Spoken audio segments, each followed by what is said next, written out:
So I'd like to welcome everyone to today's seminar.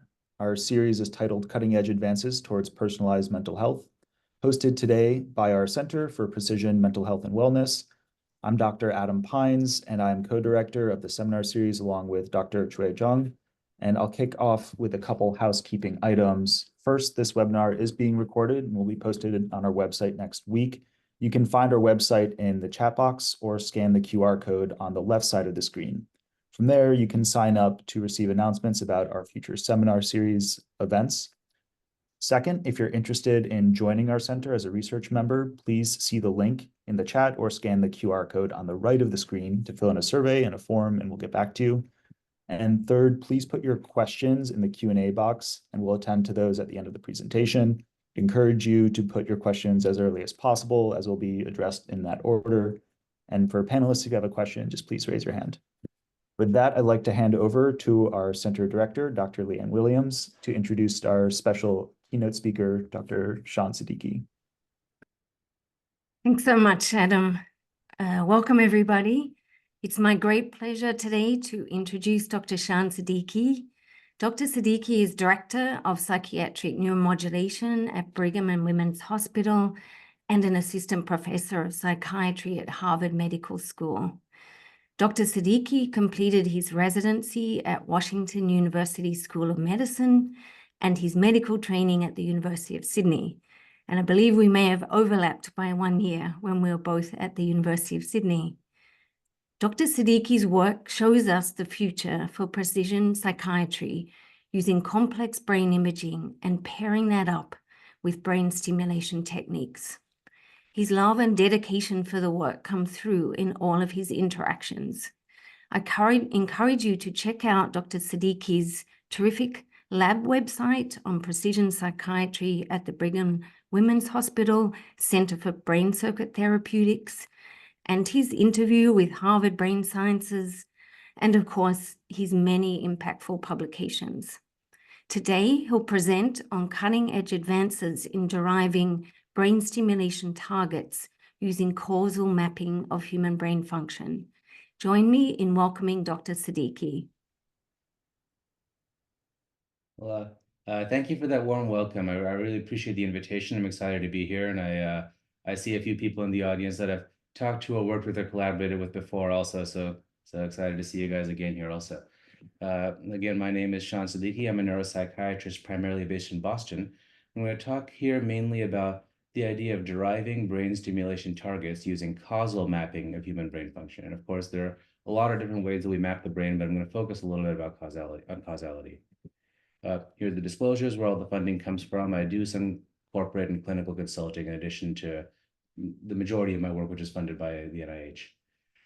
I like to start out with a joke. I have a causality joke, but I'm not sure if it's the reason why you're going to laugh. Okay? I try to use more general jokes most of the time, but this is I understand, a more nerdy neuroscience audience. So I'm just going to let XKCD do the joking for me. There's the classic sort of causality versus correlation idea, right? Another huge study found that no evidence that cell phones cause cancer. And somebody says, oh, well, maybe they just got it backwards. Let's take a look. After cancer goes up, cell phone users have gone up shortly afterwards. So we should naturally assume that cancer causes cell phones.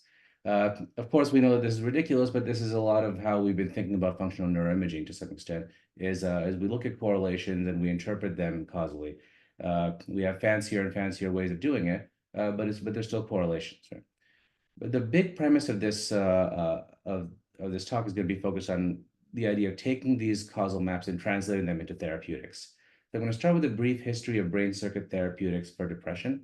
I'm focusing on depression here because it's probably the disorder for which we have the most data in this realm. But a lot of these lessons also apply to other disorders. So some might say that this dates back to 1937 when James Papes described a brain circuit for emotion, which we now call the limbic system. Some might say that it was 1,000 years before that when the Middle Eastern physician Ibn Sina noticed that manipulating different parts of the skull can cause different behaviors. Or 1,000 years before that when the Greek physician Galen noticed that different brain lesions can cause different psychiatric effects or neurological effects. But I'm going to start with 1937 because that's easier. Then in the 1960s and 70s, Geoffrey Knight in London and Thomas Ballantyne in Boston started disrupting this circuit using subcaudate tractotomy or anterior cingulotomy. They would do a focal ablation. They would go in surgically and break the limbic system. And it was the neurosurgeon's approach to psychiatry, right? To say, if the system is overactive, these people are too emotional, let me just break the emotion systems and see if they get better. Of course, that's blunt and oversimplified, but it actually works. And you can actually still get these kinds of procedures at Mass General if you want to. And subsequently in the 1980s, Robert Robinson in Iowa noticed that lesions to the left dorsolateral prefrontal cortex, or DLPFC, can actually cause depression. So I'll say that again, lesions to the limbic system can treat depression, whereas lesions to the prefrontal cortex seem to cause depression. And so subsequent neuroimaging studies found the same thing. Depression was associated with decreased activity in the left prefrontal cortex and increased activity in the limbic system.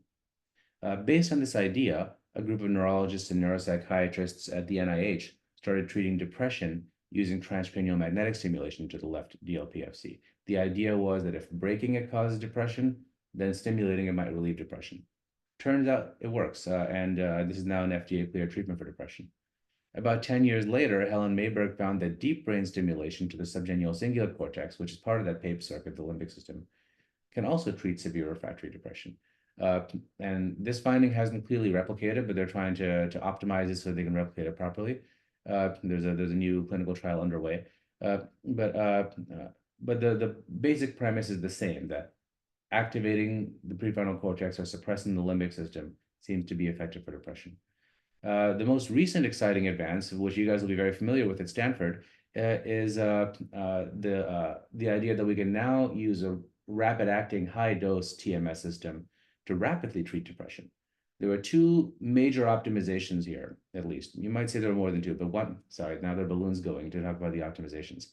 The two key optimizations, one is the dosing pattern, which leads to rapid remission in 5 days. Essentially, they took the doses that we were previously giving in about a month, and they crammed them into a day. And we got the same remission rates that we were previously getting in a month, but now we were getting them in a day. But then they did it again on day 2 and day 3 and day 4 and day 5. And all of a sudden, we were getting massive response rates in these treatment-resistant patients. So it was like nothing we'd ever seen before in psychiatry. But the other key optimization was personalized image-guided targeting for major depression. The idea was if we have a sense for where we think is what we think is not working in major depression, let's target that. But I highlight here this was for major depression because I think this is the tip of the iceberg. If we can target depression, in theory, we should be able to translate this to any other neuropsychiatric disorder. And this becomes a challenge of targeting.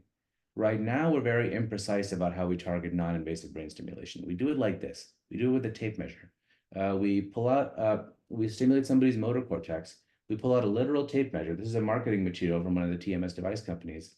And we say, let's go 5 or 6 centimeters in front of that and see if we can treat depression that way.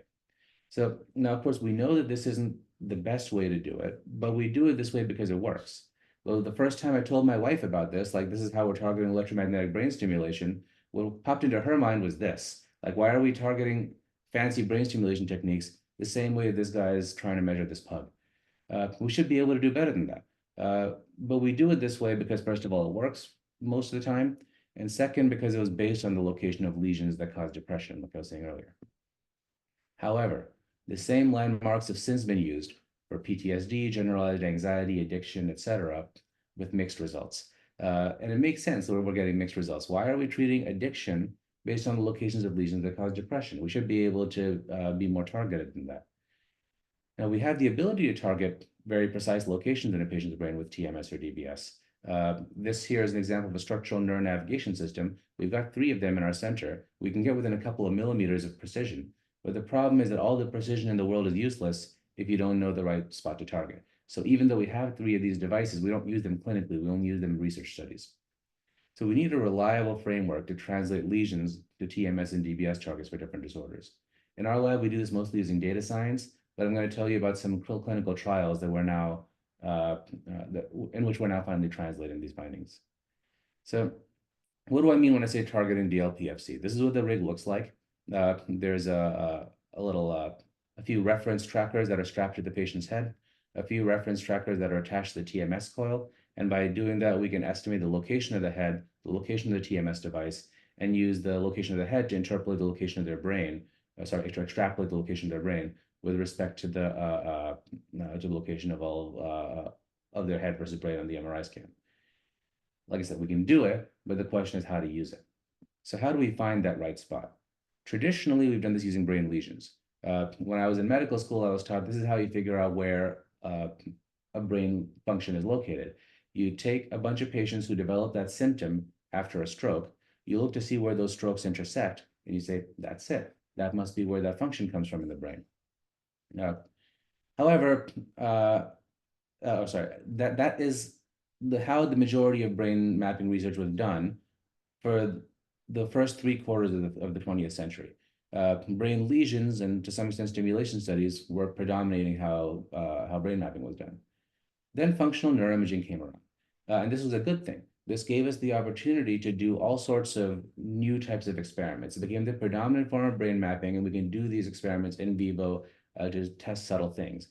However, one of the side effects of functional neuroimaging coming around was that lesion and stimulation studies went away. Stimulation eventually came back, but lesions didn't really. And there's a reason for this too. Now we need causally implicated circuits in order to find treatment targets. And so it would be great if we could just look at lesion intersections and find the spot there. But in the real world, it often looks more like this. Some lesions that cause a particular symptom overlap with each other. Some of them don't. And that leads us scratching our heads. As neuropsychiatrists, we were saying, maybe lesions can cause depression. Maybe they don't. Maybe stroke just causes depression, regardless of where the lesion location is. And that's where we were sitting for a long time until the advent of this human connectome, the existence of large-scale wiring diagrams of the human brain. It turns out that when different lesions cause the same symptom, even if they don't overlap the same brain region, they might still be connected to something in common, either a common brain region that you could identify using structural connectivity, or a common brain network that you might be able to identify using functional connectivity. And so at a large scale, these MRI techniques have given us this wiring diagram that can help us localize this stuff. Based on this, we can hypothesize, okay, this is a hypothesis thus far, that if breaking a circuit causes a symptom, then stimulating the same circuit should relieve the same symptom. Now, I'm going to say this again because I'm going to keep coming back to this for the next 45 minutes or so. If breaking a certain circuit causes a certain symptom, then we would hypothesize that stimulating the same circuit should relieve the same symptom. However, that's a hypothesis. Does that actually work? So the first time that we tried testing that hypothesis was, at least in depression, was this initial paper where we localized a bunch of lesions that cause depression, looked at their connectivity, and found this spot here in the left DLPFC was most consistently connected to brain lesions that cause depression. And it just so happens to overlap with the 3 most common TMS targets that were used for post-stroke depression. And so we said, okay, look, there it is. That's where that must be why this is happening. This is a good validation of the hypothesis we were talking about. But Amit Etkin wrote this great editorial in the same issue of the journal where he called us out. He said, it remains to be shown that lesion or stimulation anywhere within a particular brain network has the same downstream effects on behavior or symptoms. It remains to be shown. And he was right. We showed that stimulation of that circuit might relieve depression, but really to demonstrate causality, we need to show that stimulating that circuit is better than not stimulating that circuit.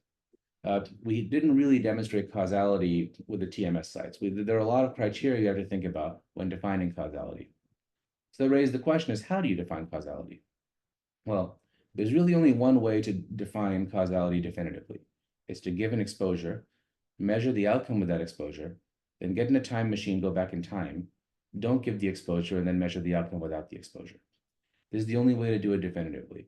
And of course, we all know that this experiment has been done before. However, it requires 1.21 gigawatts of power, which is difficult to harness even in 1985. So we have, you can try to harness lightning or get some plutonium somehow, but long story short, our lab doesn't have the budget for the 1.21 gigawatts. So because we can't travel through time, we instead have to use natural experiments. We can estimate causality, we can infer causality. And that's why we talk about the entire field of causal inference. It's always an inference. It is never definitive. One way to do this is using natural experiments followed by randomized trials. And the reason why I emphasize this is because before you go into a randomized trial, which we were taught in medical school as the gold standard for causality, you have to have a causal hypothesis. The first ever randomized trial, for example, was streptomycin for tuberculosis. And in that trial, they didn't just go in and start throwing a drug at a disease. They already knew that mycobacterium causes tuberculosis, and they already knew that streptomycin kills mycobacteria. So the idea that mycobacteria might now, that streptomycin might now treat tuberculosis was a natural next step based on that causal hypothesis. Similarly, we need to generate a causal hypothesis before we do a randomized trial for psychiatric neurotherapeutics. By the way, I have to emphasize, I give a lot of Mike Fox citations. This is not the same Mike Fox that I usually cite. It's a different one. So how do we actually estimate causality? Well, we put together a framework for this. We published it a couple of years ago in Nature Reviews. But the basic premise is this. One thing you want to do is show a counterfactual. Does stimulating a circuit do something different from not stimulating the circuit? But you also want to demonstrate specificity. Does stimulating one spot lead to a different outcome relative to stimulating a different spot? You also want to show experimental manipulation. Does active differ from sham? A dose response is really nice. Does stimulating it harder do more than stimulating it less?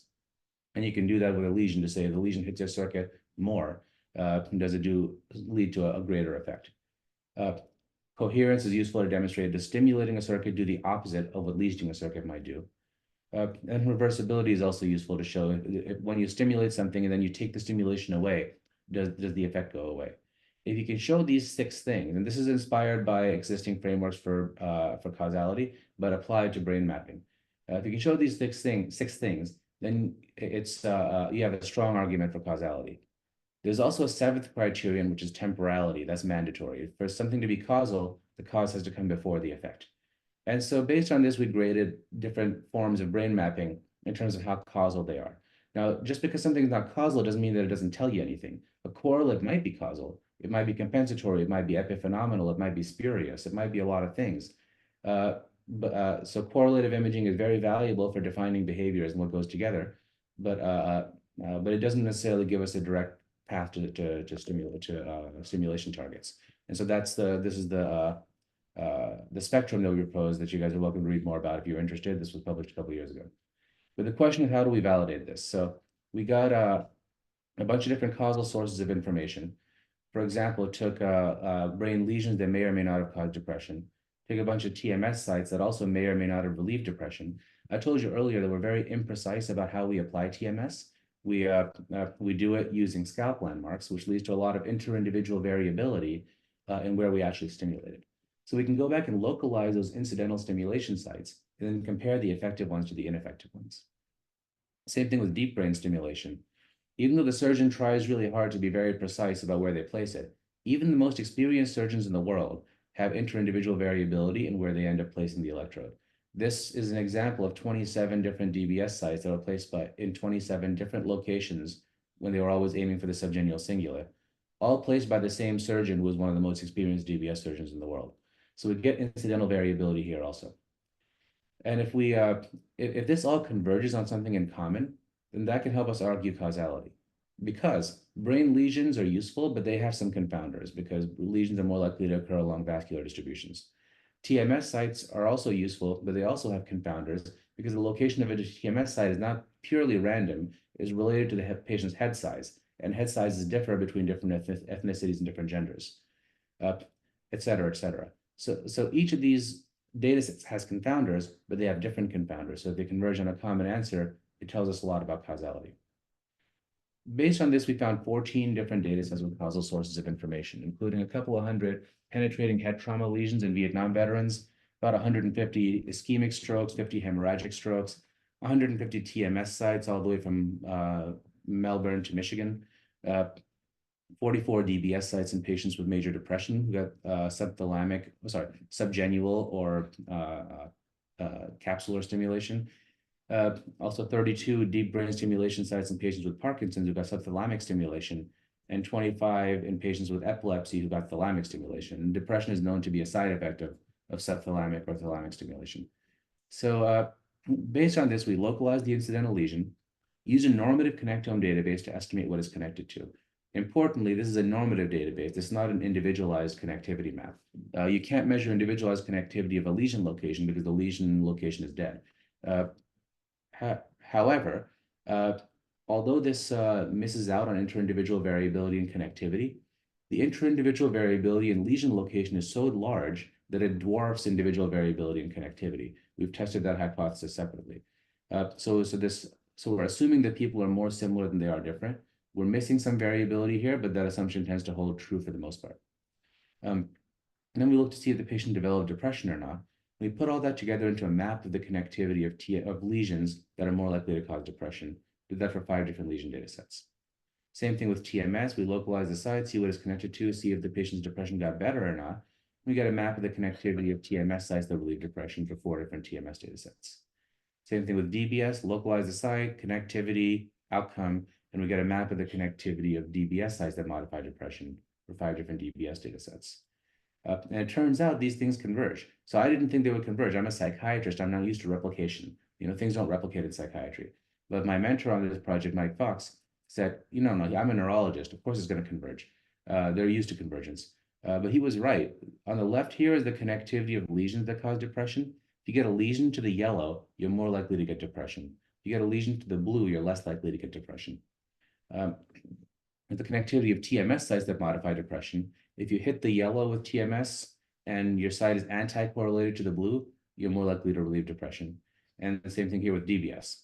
TMS is inverted relative to lesions in DBS in terms of the direction of the effect, because TMS is believed to be excitatory and lesions in DBS are believed to be inhibitory. These 3 maps were more similar to each other than expected by chance using spatial correlations with permutation testing. Happy to talk about the math if anybody's interested later. Essentially, we permute the input data rather than the voxel level data to make sure that there are no there's no inflated false positive rate from spatial interdependence. But I won't get deep into the math right now unless somebody asks me about it later. For some reason, nobody ever asks me about it, which is disappointing. So what do we do with that information? Well, we can predict clinical outcomes. The spots in that circuit are where you would expect: DLPFC, subgenual cingulate, medial prefrontal cortex, regions that have been known to be involved in depression. But it turns out that the more a stimulation site is connected to this circuit in a leave one out model, the more the patient is likely to have clinical improvement with TMS or DBS. That's true with real stimulation, but not with permuted simulations. This leave one out circuit, in other words, if we generate the circuit from 13 data sets and test it in the 14th, it significantly outperforms the subgenual cingulate for predicting clinical outcomes, suggesting that this is better than our previous model for stimulation targeting. Now, this was all a data-driven analysis. The one question was, can we replicate this a priori? It turns out it also works in multiple sclerosis. So we found 283 patients with multiple sclerosis who had lesions localized and depression outcomes measured. And again, the MS depression circuit also matches the TMS and DBS depression circuits. So in 283 patients with multiple sclerosis, we could find the exact same circuit.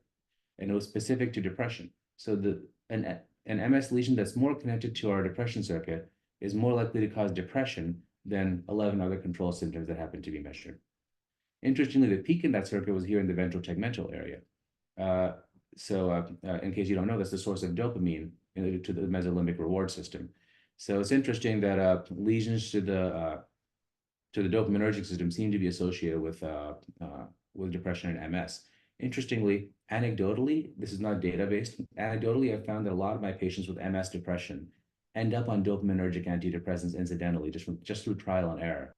As far as I know, nobody's ever actually done a clinical trial of a dopaminergic antidepressant in MS depression. So this is if you're a pharmacotherapy clinical trialist, this is I'm waiting for somebody to do this trial. Serotonergic antidepressants don't work as well in MS as they do in primary MDD. So let me summarize the first few things I just told you.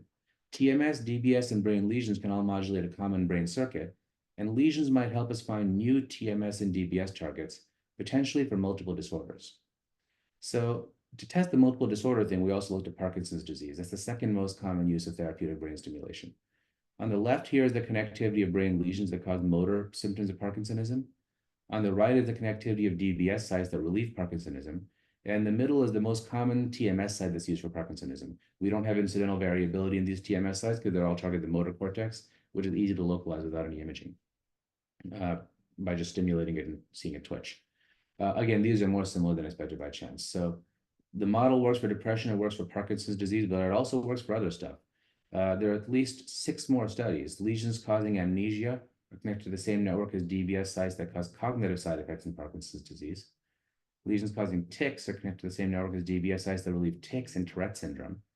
The same is true for seizures and seizure frequency in epilepsy, for vertigo, for essential tremor, and for addiction. So these 6 studies, plus the 2 I showed you earlier, suggest we've got at least 8 examples now where lesions helped us find better stimulation targets for a bunch of different disorders. Let me zoom into the addiction example. This one was published a couple of years ago in Nature Medicine. Juho Jautso was the first author. I was the co-first listed third, one of those weird papers. On the left here, the connectivity of stroke lesions that led people to stop smoking. On the right is the connectivity of penetrating head trauma lesions that made people less likely to drink alcohol. And these are, again, more similar than expected by chance. So I'll say that again. If you have a stroke that makes you less likely to smoke, that lesion is connected to the same network as a penetrating TBI lesion that makes you less likely to drink. I like to call this our cravings target. This right here is the electric field distribution of the H4 coil. This is the TMS coil that is FDA cleared now for nicotine use disorder after a large-scale randomized trial. And this is the H7 coil, which was recently shown in a multi-center clinical trial to be effective for alcohol use disorder. So it seems like the cravings target, that lesion-derived target that I showed you, lines up with stimulation sites that have been shown to be effective. So based on what I just told you, it seems like lesion connectivity can be used to validate existing brain stimulation targets all the way from depression to addiction. But can we use this to find a novel brain stimulation target? This is a different task. Validating an existing target is great, but we already know how to treat depression and addiction with brain stimulation. Can we apply this to something that we don't already know how to treat? And we tried doing that with anxiety. Anybody who has gotten brain stimulation for depression also has an elevated risk of having anxiety at baseline. So we have a lot of these data sets available. Anxiety disorders are the most common class of mental illness and the world's 6th leading cause of disability. That's true in humans. I believe they're even more common in cats. Despite that, they've been shown to be underdiagnosed and undertreated in humans, and again, even more so in cats. If you're not familiar with the cat anxiety disorder literature, it's really messy. They attribute different behavioral problems to different things, but I really think most behavioral problems in cats are attributable to anxiety. So if you just happen to be a veterinary psychiatrist, this is an important topic that needs to be studied more. But I'm going to focus on the human side. There have been no new FDA-cleared treatments for anxiety in the last 20 years. That is partly because anxiety is hard to study due to the high comorbidity with depression. But that gives us a fortuitous opportunity to study anxiety in people who incidentally got stimulation for depression. We know that brain stimulation helps anxiety broadly, but the optimal targeting is not clear. So this is unpublished, but it's on the preprint is out if you want to look at it on Research Square. We looked at causal localization of anxiety independent of depression. From now on, every time I say anxiety, I'm going to talk about anxiety controlling for depression. This is a busy slide, but it's essentially the same thing that I showed you earlier. We localize a bunch of TMS sites and lesions. We put them on a standard MNI Atlas template brain. We look to see what they're connected to, compare that to anxiety outcomes, and we get a map of the connectivity of TMS sites that will relieve anxiety, the connectivity of lesions that cause anxiety. We did that for 4 different data sets, and again, they converged. TMS sites that relieve anxiety and lesions that cause anxiety seem to map to circuits that are significantly similar, even when permuting the input data. This can also be personalized. So we looked at the 3D trial, the largest clinical trial of TMS that's ever been done. And we localized we localized the actual TMS target. Everybody in this trial got stimulated at the same spot. So we take out the effect of variability in the stimulation site, and we can look just at the effect of variability and individualized connectivity of the stimulation site. 300 patients got resting state scans at baseline. Some of them had improvement in anxiety. Some of them even had worsening in anxiety. Overall, this was the mean connectivity of stimulation sites that were more likely to improve anxiety. So if we take all this, put into a model, a voxel-wise Pearson correlation, controlling for depression, this is the circuit that you want to stimulate to improve anxiety. This matches the lesion and TMS drive circuit that I showed you earlier. The spatial correlation is not as strong because individualized connectivity is noisier, but there's still significant on permutation testing. this anxiety circuit also predicts, baseline connectivity within that anxiety circuit also predicts whether the patient's going to have TMS-induced change in anxiety, irrespective of the stimulation site. And when you look at this circuit, you could say this just looks like the default mode network, but connectivity within the anxiety circuit was significantly stronger than connectivity within the default mode network to predict TMS-induced change in anxiety. So if we take all this data and put it into one circuit and say, where are the peaks? Well, there's a peak spot here in the right superior frontal gyrus, which you might call the medial prefrontal cortex or the lateral, depending on how you define the boundaries. Again, one might look at this and say this is just the default mode network. So to test that, to see if this is more than just the default mode network, we did an independent validation with DBS sites of the subthalamic nucleus. We found 74 DBS sites in patients with Parkinson's disease. And the subthalamic nucleus is not part of the default mode network, but it still straddles the line between the positive and negative components of this anxiety circuit. So some of the sites hit the blue, some of them hit the yellow. And it turns out the more that you hit the anxiety circuit with DBS, the more the patient has DBS-induced anxiety, independent of depression. This, again, is significant across the 74 patients. Anxiety is a well-known side effect of DBS. In fact, I talked to a neurosurgeon recently who was telling me he had to testify in court for a patient who was who had DBS-induced anxiety and was suing the surgeon for causing this debilitating side effect. And he testified to say, no, this was not the surgeon's fault because this is a known side effect of DBS. So this is this is another example of how we can actually explain real clinical outcomes. This also explains prior outcomes in prior clinical trials. So if we look at the depression circuit, which here is in orange, and the anxiety circuit, which is in magenta, when we originally derived these circuits distinctly from TMS data, we called them dysphoric versus anxiosomatic. We did that because it was based on data-driven item-level clustering rather than validated depression or anxiety scales. We then validated using the lesion data sets I showed you earlier with depression and anxiety scales, and I think we can call it either one. But the point is that the more we hit that dysphoric circuit, which is better for depression symptoms, the more we saw improvement in depression across these prior clinical trials. The more the trial incidentally hit the anxiosomatic circuit, the more they had improvement in anxiety.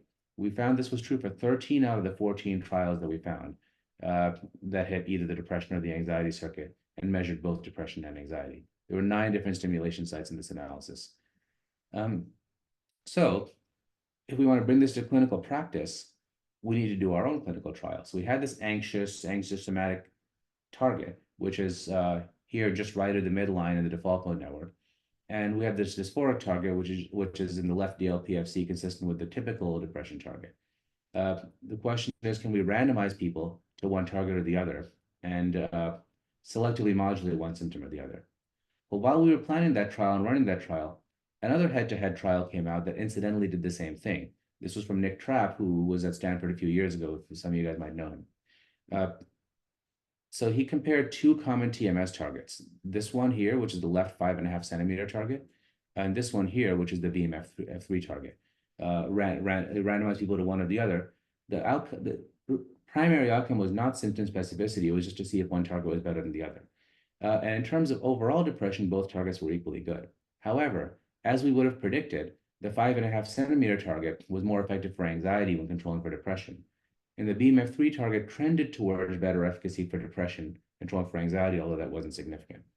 So in other words, as this model would have predicted, hitting the magenta was better for anxiety, hitting the red was better for depression.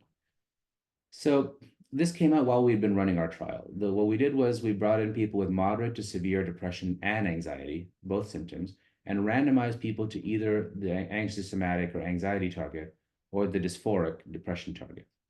Everybody got targeted using structural neuronavigation with this robotic coil holder. You can see here when the person moves their head, the coil holder moves along with their head. So everybody's neuronavigated precisely to these spots. Everybody got 30 TMS sessions over 6 weeks. We measured Beck depression and Beck anxiety inventories. The primary outcome was the ratio after rank transform of depression versus anxiety improvement. We used that primary outcome because our prelim data suggested that that's what maximized the effect size. But we also looked at secondary outcomes that were more clinically relevant, which I'll show you in a second. We enrolled 40 people, 36 completed the intention to treat endpoint. which is what we had anticipated. We planned to have at least 34, so we ended up with 36, which is good. And this is what we got. On the primary outcome, the median ratio of depression improvement to anxiety improvement at the final time point. As expected, the axiomatic target led to significantly more improvement in anxiety, and the dysphoric target led to significantly more improvement in depression. So this is a clinical trial validation of the idea of symptom-specific brain stimulation targeting. But the question was, what is driving this? Because it could be driven by depression or by anxiety or by both. We tested the established depression target against a novel anxiety target. So if the established depression target just worked better for depression, well, that doesn't really tell us that much. If the novel anxiety target is what's really working better for anxiety, that's telling us a lot more. And that turns out to be the case. The novel target was actually superior for anxiety. The median improvement in anxiety at the final time point was significantly greater with the anxious somatic target, the new one, versus the existing dysphoric target. There's a significant group by time interaction, better response rate, better median improvement. However you look at it, it works. It also works even better if you control for comorbid improvement in depression. This is important because as psychiatrists were taught that if you treat depression, the anxiety also gets better. But it turns out that TMS seems to be different. They're selectively improving with one target or the other, perhaps validating the long-standing sort of circuit-based differentiation idea with different phenotypes. Now, clinically, this raised the question, should you be taking all your patients with comorbid anxiety and giving them the new anxiety target, or should you not do that because maybe it'll be less effective for their depression? Well, it turns out both targets were equally effective for depression. The median improvement in BDI at the final time point was the same in both groups. And you can see here, they pretty much improved equally.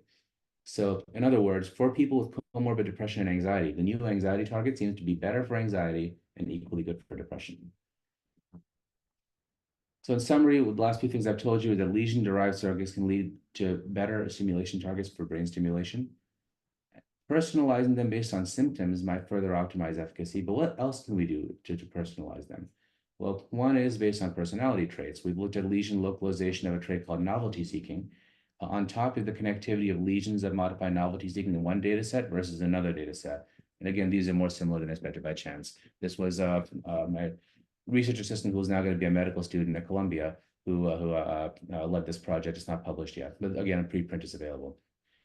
There are other dimensions we can also use to personalize. So our resident Andrew Pines, whose brother is part of the host of this event, has been localizing the idea of lesions that cause psychosis or detachment from reality, and they localize to a specific spot in the hippocampus, which is consistent with what we've known for a long time about psychosis as a correlative finding, but now it's causal.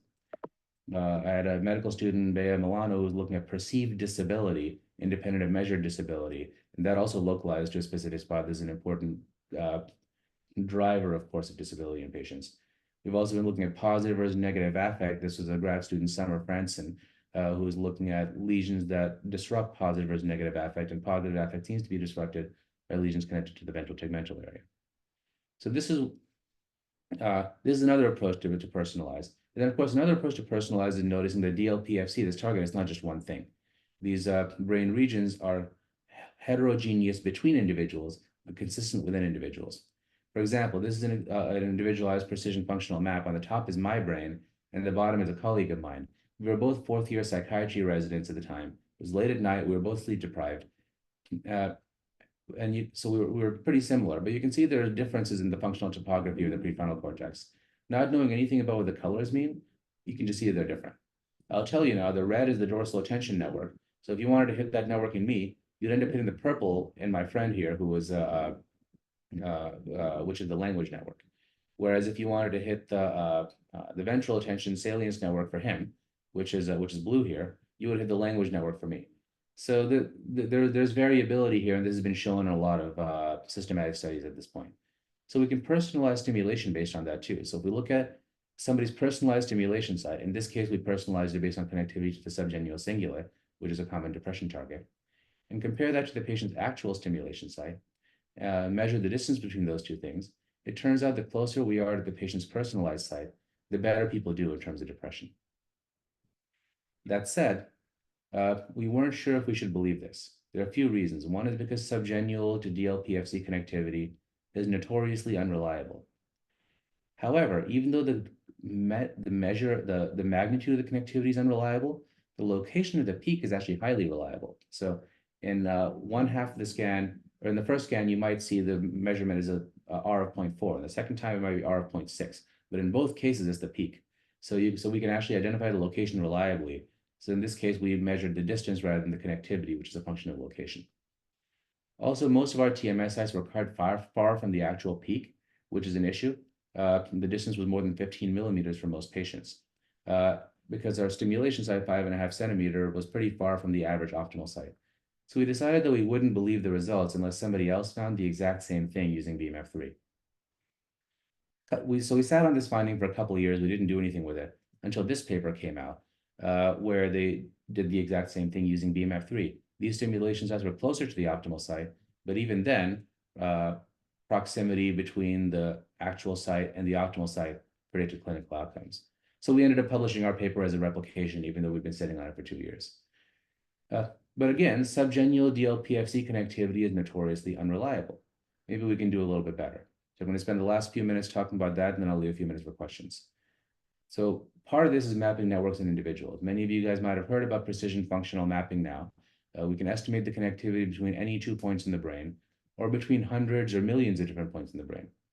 And there are certain brain regions that reliably cluster together, even at the individual level. And when we take those spots and we map them back onto the brain, the rest and state network maps line up with what you might expect. There's a default mode network, there's a salience network, there's a motor network, and a visual network. So based on this, we might be able to use individualized network mapping to find a target that matches the subgenual thing. The subgenual thing is not very reliable, but individualized precision functional mapping is more reliable. So this is the connectivity of the subgenual cingulate on average. There's a peak DLPFC spot that we usually stimulate. Here is an individualized map of the dorsal attention and default mode networks. You can see that at the individual level, everybody has a dorsal attention spot somewhere in the DLPFC, but it's in a different location. It kind of averages on this spot that we're talking about here. If we look at the two things overlapping with each other, this is the personalized, this is the average anti-subgenual target and individualized map of the dorsal attention network. They overlap. It turns out the dorsal attention network is the thing that that's most negatively correlated with the subgenual at a large scale in patients with, in this case, we were looking at TBI associated depression and also in human connectome data. The thing that's most positively connected, of course, is the default mode network. This dorsal attention network finding aligns with the convergent causal network that I showed you earlier for depression. The white stuff here is the dorsal attention network. The yellow, red outlines are the convergent depression network. So one question we had was, can we individualize this and explain outcomes? So again, this is the DLPFC outline here. The blue spot is the dorsal attention network. At the individual level, everybody has it there. At the group level, it washes out. So the question was, can we use that to explain something? Because if this network is there in the DLPFC at the individual level, it might be telling us something about what's going on in depression and in brain stimulation. The same is actually true for the subgenual cingulate. On average, it's not directly part of the default mode network, but in some individuals, it maps more than others. This particular patient that I'm showing you here, this individual, was a person who had a traumatic brain injury in Iraq, developed severe depression after that. We treated him with brain stimulation and he got a lot better. And we targeted the dorsal attention network. So the question was, is this a broader phenomenon? So we looked at this in TBI-associated depression in general. The question was, can we distinguish some of these complex syndromes? We looked at connectivity between dorsal attention network and subgenual cingulate and between default mode network. And connectivity in this circuit, which has been implicated in both depression and TBI in the past, connectivity was the same roughly in people who are not depressed within this circuit, regardless of whether you had TBI or not. But if you were depressed, it went in opposite directions depending on whether you had TBI. So in other words, the same circuit was affected in TBI depression relative to non-TBI depression, but in different ways. And we replicated this in an independent large sample, and also showed that it was specific to this pair of networks relative to every other pair of networks that we were looking at. So the peak association was in using dorsal attention to subgenual and dorsal attention to default mode, as opposed to other things. So this validated an a priori hypothesis that these networks would be involved in TBI-associated depression. Why are we looking at this is because TBI-associated depression doesn't respond to other treatments, and it looks different clinically compared to primary major depression. So the question was, can we find a neurophysiological phenotype that matches with this known clinical phenotype that we know, that we've known for a long time, or a biotype, as some might call it. This also predicts therapeutic response. In an independent clinical trial of TMS for TBI-associated cognitive symptoms, this part is unpublished. This was done here with you guys at Stanford by Mahi and Adamson. It turns out that TMS site connectivity to the dorsal attention network predicted mood changes, even though half these patients weren't even depressed in the first place. And this was true with active stimulation, but not with sham. Everybody got stimulated at the same spot here, but there was variability in connectivity to the network.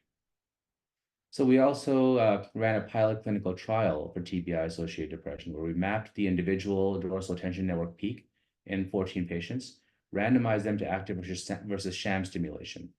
Now, we used fancy stimulation versus sham, not fancy stimulation versus simple stimulation. We did it this way because no other intervention has ever been shown to outperform placebo for TBI-associated depression. So we said, let's just throw the book at them, get them better if we can, and later we'll disentangle why they got better. And in short, it worked. Active stimulation outperformed sham. And so now we're in the process of replicating this in a multi-center military trial to see if we can show it more systematically. Interestingly, around the same time in the same journal, using almost an identical TMS protocol, an Australian group did the same thing in TBI patients, except without individualized targeting. And in that study, stimulation did not outperform sham. So let me summarize what I just told you. TBI-associated depression was not just a distinct physiological, is a distinct physiological entity, not just TBI plus depression. It went in opposite directions, so it wasn't just the sum of the two.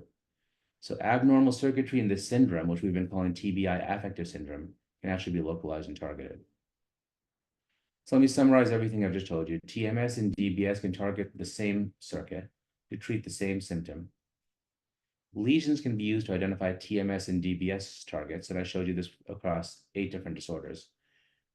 Starting with depression, where severity mapped to a similar circuit in MDD, penetrating TBI, stroke, epilepsy, and Parkinson's disease, and now also MS.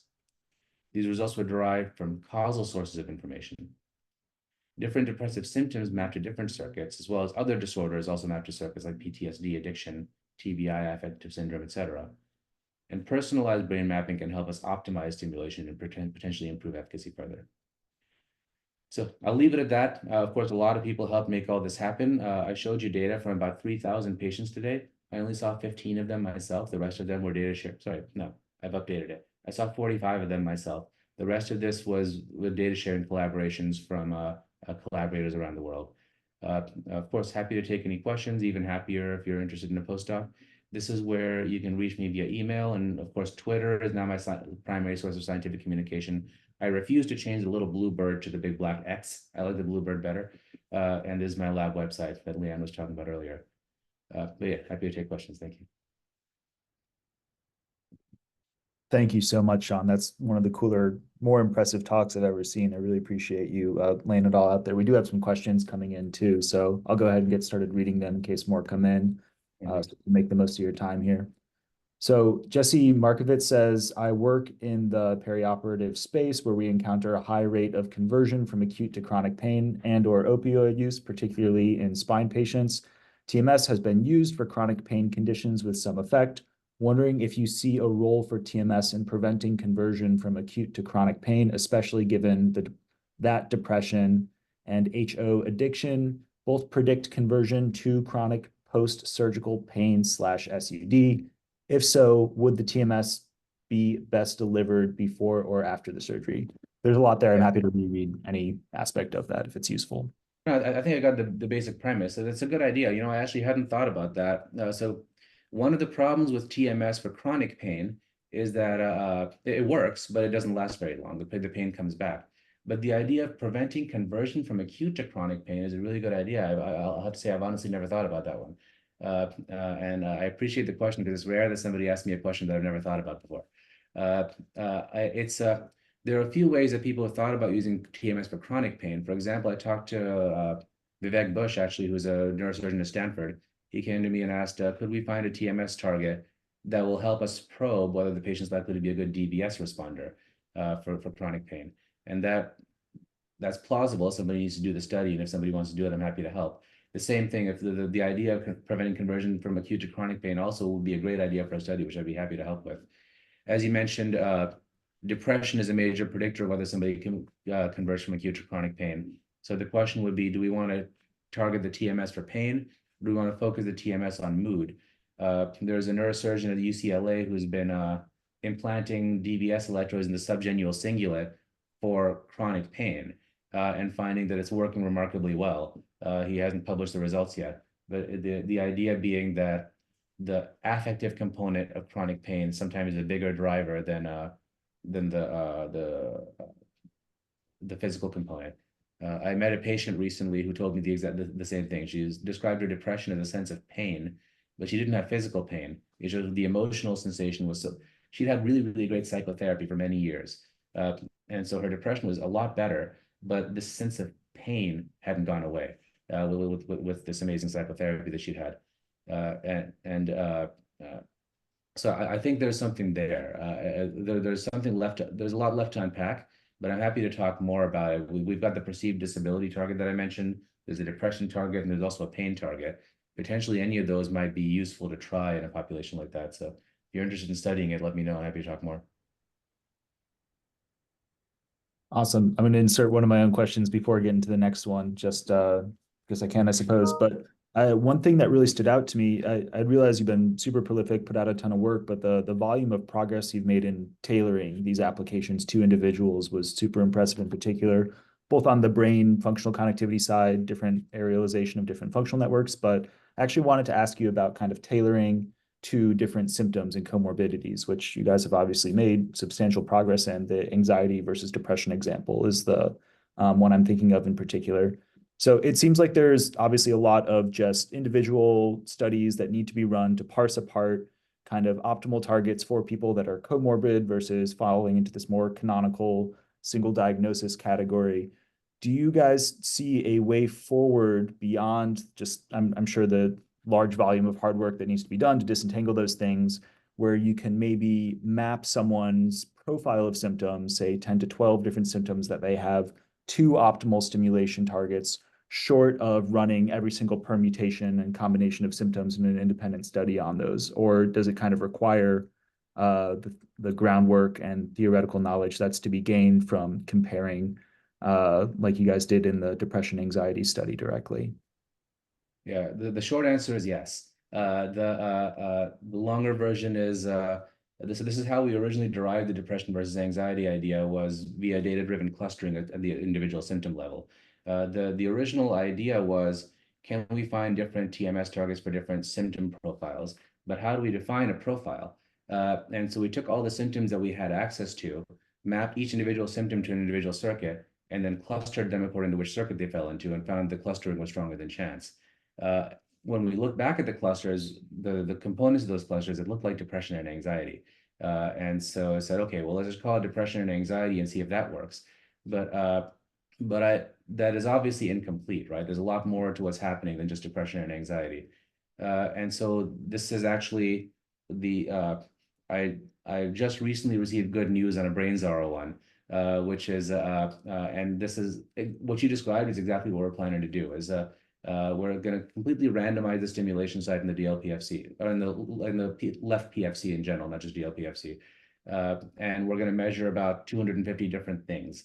And the question is, can we cluster these 250 different things based on which circuit you need to stimulate to modify them? We'll do that prospectively. And so yes, this is something that I've spent a lot of time thinking about. We've made some initial steps towards answering the question, but I think there's a lot more left to do on it.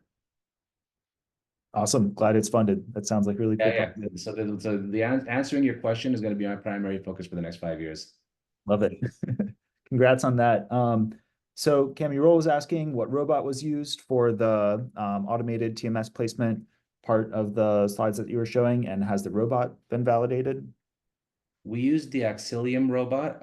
It's in terms of validation, you mean, has its coil positioning been validated? Not very well, no. Fortunately, the dysphoric target and the anxiosomatic target are so far apart from each other that it's unlikely that they're overlapping. but that is possibly one source of noise. That said, intuitively, my impression from working with it, this is not, again, database, but I think the robot is more precise than a human. I've seen when humans hold the coil often, there have been times when I walk into the TMS room and it's way off because the person who's supposed to be holding the coil is like looked away from the screen for a while or something like that. Or they, I don't know if they fell asleep. I don't know what happened, but it was way off. And so it was so I think the robot is better than a human, but that hasn't been proven as far as I know. Makes sense. I would buy that too. An anonymous attendee just asked, how do we keep our brains healthy to avoid depression and anxiety? Feel free to answer that at whatever depth you think is reasonable for this moment. Yeah, it's a big question that psychiatrists have been trying to answer for hundreds of years, and there have been books written on this topic, so I don't think I'll be able to definitively answer the topic. But I think broadly what I would say is the common wisdom is right. Eat well, exercise, have stable relationships to the extent that's possible. But like I said, this is a very broad question that I doubt I'll be able to definitively answer in a few minutes, but happy to refer to, like, there are lots of books on this topic that I could recommend. Cool, thank you. Wendy Bernstein is curious, is BEAM-F3 being used for treatment of anxiety in clinical practice? Has personalized TMS for anxiety in adolescence been studied? Yeah, so the first question, no, BEAM-F3 is used for treatment of depression usually. Now, DLPFC stimulation was recently FDA cleared for anxious depression, but not specifically for anxiety or primary anxiety disorders. Now, DLPFC, as I was showing earlier, is a big region that includes BEAM-F3. Our results suggest that BEAM-F3 is not the right target for anxiety, so we wouldn't recommend it. If you were going to do something, go posterior to like 5 centimeter or medial to the medial prefrontal target. As far as I know, nobody's using BEAM-F3 for anxiety. If they are, they shouldn't be. The second part of the question was, has personalized targeting been tested in adolescents? Open label, but not in a randomized controlled way. So we recently published an open label case series of stimulation that was personalized based on the symptoms, but not the patient's brain connectivity in adolescents with depression and anxiety. This was, I think, 15-ish patients. I wasn't the first or last author, I was second to last, but they targeted our angiosomatic circuit that I just showed you, and it worked pretty well. This was in adolescents. We've also done it in a few patients with individualized brain mapping, but that is, again, anecdotal, maybe like 5 or 6 patients. We haven't published it yet. It hasn't been done systematically yet. Okay, thank you for the great answers. You can tell we have a lot of interest. Jesse Markowitz just wanted to thank you for your wonderful response. And Divya from our group says, hi, Shan, your entire talk was fascinating. I know I'll spend several weeks processing the insights you shared. For now, I'll just ask a very general question. What are your thoughts on the use of electric field modeling in TMS? And what open questions in brain stimulation and precision targeting do you think physics-based models can help answer? Yeah, so electric field modeling has been a hot topic for a while. We assume that it's probably not safe to assume that a sphere or a simple decaying sphere is the right way to model the effects of electromagnetic brain stimulation in the real brain. So biophysical models can take into account conductivity of different parts of tissue, like skull versus CSF versus gray matter versus white matter, and estimate how it's likely to diffuse. But it's entirely theoretical. It's never been validated empirically to be better than a simple model. So there have been lots of studies showing that a fancy electric field model is better than nothing, but there's never been a study showing that a fancy model is better than a simple model. We've tried to show it with our data, and we haven't been able to show it. So I have yet to be convinced that the fancy model adds any value. That doesn't mean that it doesn't add value. It just means that it hasn't been proven yet. So for that reason, I think it remains an outstanding question. What is the best way to model the electric field? A sphere is probably not the right answer, but just because a sphere is not the right answer doesn't mean that the more complicated answer is the right answer. So I'm waiting for somebody to definitively prove this. It would be easy to do. All you'd have to do is to show that if you stimulate the motor cortex and get a motor response, then the overlap of that stimulation site with a fancy electric field is a better predictor than the overlap with a simplified electric field. I've talked to all the E-field modeling experts and told them that they need to do that study, and they all say, "Oh yeah, we're getting to it, and we'll have the answer next April," and that was like 6 years ago. So I suspect that that people have tried it and it hasn't worked, but I don't know for sure. That said, we still do it. A lot of the stuff, whenever we do these TMS type mapping experiments, we try it with a simple model and with a complicated model, and usually it gives the same result. That's super helpful. Thank you. Saju wants to know, to identify the stimulation target, does the spatial resolution of the imaging technique generate distinct effects, like using EEG versus MRI for neuronavigation? I'm not sure if you guys, however, feel free to answer that however you think is most. Yeah. So we intentionally don't use EEG for neuronavigation because the spatial resolution doesn't match with the spatial resolution of TMS. Spatial resolution of TMS is on the order of about a centimeter or less. And EEG spatial resolution is a lot larger, so it can't really localize the interindividual variability of the same resolutions what we could do with TMS. With fMRI, we can get similar resolution, but getting to more precise resolution does seem to make a difference. So, for example, there was a recent study that used a 5mm resolution fMRI, and they weren't able to explain outcomes in depression with stimulation sites very well. They got a little bit. They got like they explained like 3% of the variance. But the studies that used higher resolution scans have explained a lot more variance. So I suspect that the spatial resolution does matter, but we haven't tested that systematically. I'm actually mentoring a radiologist who just joined our group like last week, who was interested in looking at this exact question. So she's going to be studying this over the next couple of years, and we'll hopefully have an answer. I think it matters, but we haven't proven it yet. And I just wanted to jump in and say this is an absolute tour de force. Thank you so much for a brilliant presentation. So many questions that we want to follow up on. I think we have another one, Adam, here. Yeah, definitely. And beyond echoing that sentiment, Amy Roll also says, thanks for the great talk, Sean. When considering this overall approach, can you comment on how you think about its application to disorders of state, as in MDD, versus trait, as in GAD? Or is this distinction not relevant? No, I think the distinction is relevant, and I think MDD also has a trait component to it. There are some people who are more likely to experience major depressive episodes than other people. And Connor Liston has done recent work on this that's not published yet, but my understanding is that it's in Present Nature, where they show the size of the salience network representation in patients with MDD is a trait phenomenon, or a state phenomenon. We looked at this using the state trait anxiety inventory, like the anxiety results that I showed you earlier. Do they better explain trait anxiety or state anxiety? And it definitively said in 2 data sets that it was trait anxiety, not state anxiety. I didn't show that just now, but I absolutely think that it matters. And that's also the clinically relevant thing, right? State anxiety can be a normal phenomenon, but trait anxiety is the thing that you actually want to reduce to make people feel better. And that seems to be what actually it's targeting. There have also been a lot of studies in PTSD where they look at state fear.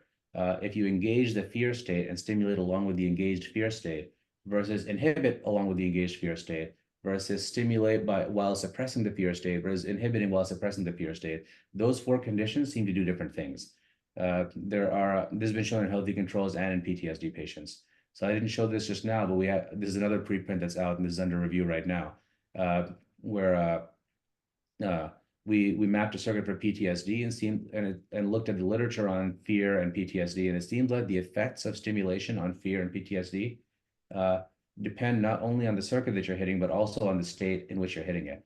I'm definitely convinced that the state and trait both matter. But what I showed you so far was entirely based on trait, but I think the state also makes a difference. Maybe a specific follow-up question on that, Sean. In that fascinating data where you're separating selectively the ansiosomatic from dysphoric circuit, does the ansiosomatic one overlap with salient circuit or have some? No, the dysphoric one does. The dysphoric circuit looks like salience, ventral attention, cingulo-opercular, whatever you want to call it. The angiosomatic looks like the default mode network. Okay. And so it's anti-correlated to the salience. And this is actually where the correlate versus cause thing comes in, right? Because we know the salience network's involved in anxiety, but we don't know what the direction of causality is. Is it causal or compensatory or what is it? And so it's very strongly anti-correlated to the salience network. So it's still associated, but it seems that the direction when we use causal data might be the other way. Right. Thank you. I'm happy to stick around. I don't have anything until 12 Pacific time, so it looks like there's one more question. Yeah, great. Would love to keep asking all day, but we'll definitely respect your time. So Adam Turnbull says, I recently saw a talk where the speaker suggested that the benefits of precisely mapping the TMS site using the method you suggest here only explain a very small amount of variance in outcomes when summarizing across the literature. Do you agree with this? Do you think these navigation approaches are going to end up being worth it in terms of costs versus benefits when rolling out into regular clinical practice? Yeah, I've thought about this topic a lot. So there are, as far as I know, there are 6 studies that have addressed this question retrospectively. One of those studies showed a small effect size that I was talking about earlier, where it explained about 3% of the variance. The other 5 studies had a large effect size, which explained about 25% of the variance, more like 30% actually. The difference between there were 2 differences. One was the study that explained a small amount of variance was larger. It had 300 patients, so everybody thought, oh, this must be the definitive one. But it also had much lower quality imaging. I've reanalyzed the same data set. They had low spatial resolution, short scans, a ton of spatial distortion, and massive signal dropout in the subgenual. That's what we get with low quality imaging. The 5 studies that had a larger effect size used higher quality imaging. And if you take the weighted mean effect size across all 6 of those studies, you get a weighted mean R of about 0.3, so about 10% of the variance. So if 10% of the variance in non-response can be explained by individualized targeting, the question is, or even if it's 3%, the question is what percentage actually matters? So I've seen a few patients where they failed 1 or 2 courses of regular TMS, then we did individualized targeting and they went into remission. And for those handful, I've been involved in treating maybe 300 patients with individualized targeting. So it's a small percentage where we had this very clear case where they failed regular TMS and then benefited from the fancy TMS. For those few people, are you going to say that it's not important enough to do this because it might not work for everybody? Because this treatment was life-saving for those people. That's my clinical experience, but if I look at it in a data-driven way, we can quantify it. We've been, as an American healthcare system, we've decided that we have generally prioritized, everywhere other than psychiatry, we prioritize quality over cost. In psychiatry, if something's inconvenient, we don't want to do it anymore. That's in neurology, for example. When I was in medical school in Sydney, it was mostly unheard of to get an MRI scan in the emergency room. Then it became part of standard of care to say that if somebody has a stroke in the emergency room, you have to get a hyperacute MRI scan, and that MRI scan will help guide whether the patient gets clot-busting treatment or not. There's not a single study showing that the MRI scan individually improves outcomes. There are 2 studies showing that it doesn't, but everybody thinks it just makes sense. They should do an MRI scan to make sure the patient has a stroke. When that happened, we deployed MRI scanners to emergency rooms throughout the developed world. And now 70% of stroke patients at level 1 centers get an MRI scan in the emergency room. That's just changed in the 10 years since I got out of medical school, or 12 years. Why is it okay in neurology, but not in psychiatry? Similarly, I'm a neuropsychiatrist, and I was taught that it's normal to get an annual MRI scan in a patient with Alzheimer's disease. That's okay. It's totally normal. It does not improve outcomes at all. It just reassures people. Whereas in major depression, again, people are scared of the MRI. So I don't think that this is really a cost versus benefit thing. I think it's the fact that psychiatrists are scared of brain images, and they come up with excuses to justify it. Even within psychiatry, if we look at costs, I used to prescribe aripiprazole all the time before there was any evidence to say that it was superior to other treatments. Many of us did this. It was common practice. It wasn't until 2017 that a clinical trial showed that aripiprazole is slightly better than other drugs as an adjunct for major depression. It was 2% better. Aripiprazole costs $12,000 a year, or what did at the time, whereas bupropion cost $50 a year. Yet, because we thought it was better, we were all commonly prescribing it, and it was one of the biggest selling drugs in America. We were spending $12,000 a year for a drug that hadn't been proven to be superior. So I don't think it's about cost. Psychiatrists prescribe that drug all the time without thinking about cost. I think it's about the fact that people are scared of what they don't know. Sean, thank you. That's the most compelling answer I've ever heard on this topic. Yeah. Really appreciate it. No worries. Yeah, it was fantastic. We have a question from Troy, one of the co-directors as well. And then probably after that, maybe we should let you go. And thanks again for answering all of these so fantastically. No worries. Yeah, thank you, Adam. And thanks, Dr. Siddiqi, for this fantastic talk. I'm just glad that Adam asked the question about looking at different profiles of symptoms, and I'm so glad you are indeed going to work on it. Just related to this question, in your presentation, you showed that anxiety target subjects actually showed as good improvement of depression symptoms as the depression target subjects. I'm just curious what you think might be the reason. Is it because the anxiety target overlaps with the depression target map, or maybe anti-correlated, or even symptom-wise because the depression symptoms improved in those anxiety target subjects are mostly related to anxiety? Yeah, so I think it's the last thing. I think it's the targets don't overlap. They are anti-correlated, so that could be partly driving it. But I think what's really happening is that we selected a population of patients for this trial who had both moderate to severe depression and moderate to severe anxiety. And in this subgroup of people, I think the anxiety target is actually better. So we originally called this symptom specificity when we first published it. And that was the hypothesis that we proposed for the clinical trial. So because that was our a priori hypothesis, that's how we're reporting it. But what I think is actually happening, even though the a priori hypothesis was proven true, I don't think that our original interpretation was correct, that it's symptom specificity. I think what's actually happening is that it's patient specificity, that there's a certain subgroup of patients that benefit more from one target versus the other, and that's manifesting as symptom specificity. But in reality, this subgroup of patients is going to manifest or respond better to this target. Again, some might call it a biotype, but so in fact, I think we're really all converging on the same answer. Our work and Leanne's work and Connor Lishton's work, we're all converging on the same underlying biology.